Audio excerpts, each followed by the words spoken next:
when I asked her what illicit she had done, she says, "Well, I'm a really straight-laced person. I just never did." But there were 4 of us. She's tested. When we were kids, we used to take the cream de menthe bottle and we'd turn it upside down. Whoa. And we'd take the cork out of it and lick it. And we'd each take our turn and we'd put it back in. Hey, it was out of coffee. That they remember doing, and all 4 of them did it. I bet Mom knew. Anyway, tonight she's speaking on Daddy's Christmas Surprise. Please welcome with me Marcy Youngster.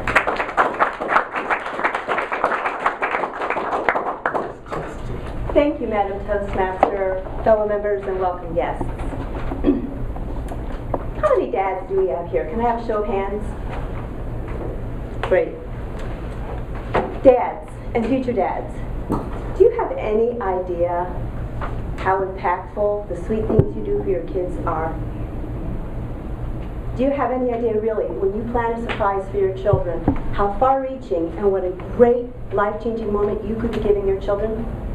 Tonight, I'd like to share with you something my father did when I was 13 years old.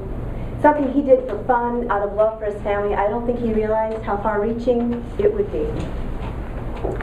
It has been said that the full impact, the full import of our words and actions are not truly felt by the person until we're gone, until we've left. And sadly, my dear father died 11 years ago, and I hope I can get through this without crying. And I can tell you, every single thing he ever said or did, good or bad, is with me. His name was Charles Preston Knoll. Here's a picture of him, and he loved surprises. He loved fun, and he loved his children. He would go to great lengths to give us surprises, to create little contests for us. And when I was 13 years old, my parents decided to send 3 of their 4 children to boarding school in faraway North Dakota. I grew up in St. Louis. They were devout Catholics, and at the time when I was a child, the church was going through a lot of changes, and they had trepidation about what we were being taught. And my mother, strong Irish Catholic, was going to protect her children. She found this school in North Dakota. Well, it was gut-wrenching for my mother, and she even said she felt like there was a large hole in her side, because while they were able to afford to send 3 of us, they could not afford to bring us home for Christmas. So we knew that for 9 months we would be without our parents, but we would be getting this great education, this great adventure. Well, how many men here like to be the hero? My dad knew how much my mother missed us. And so he set about a secret plan. He was insurance. He set a secret plan. He was going to earn the money and bring his children home, but not tell my mother. So he plotted and saved, and he worked and he worked. We didn't know about this until about 2 weeks before. We got a phone call, and he said, "I'm not sure we're going to make it, but I'm going to try, so be ready." Well, at that point, I kind of didn't want to go home. We'd been preparing for the Christmas pageant. I was looking forward to the parties and the music and the decorations and midnight mass. I was caught up in the festivities. But sure enough, 3 days before Christmas, Sister came to me and said, "Marcy, pack your things. You're going home for Christmas." Okay. So I went and packed. I put on my brown plastic boots. Had a hole in the bottom. That's important later. A nice lady packed us a big bag of fried chicken. We would go home on the Amtrak train, a 2-day journey from freezing North Dakota all the way to St. Louis, Missouri. For 2 days we rode that train, and after about a day and a half I decided I would take my boots off. Now keep in mind I had been walking in the snow in North Dakota, and there was a hole. And I took my boot off, and suddenly a porter showed up. The train's lurching, and there was not a very nice aroma, I should say, and he yells out, "Girl, put your boots on!"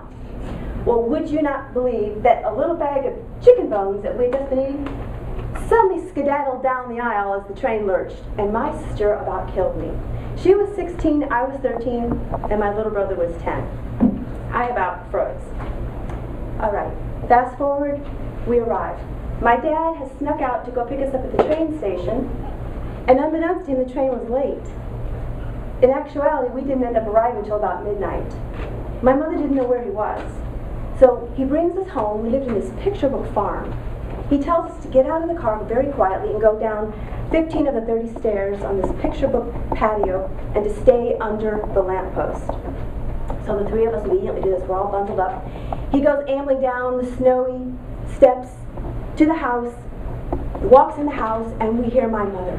Charles, where have you been? Honey, turn on the light on the patio. Honey, where have you been? I've been worried sick. It's 1 a.m. Honey, turn on the patio light. What? She turns on what? I don't see anything. And all of a sudden, she sees her 3 children bundled up, standing under the light. And I hear this sob.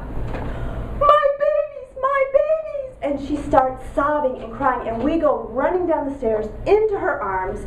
She's crying and sobbing. My dad is the hero. And I'm thinking, my mom's mad we're home. She's crying. In actuality, of course, she was ecstatic.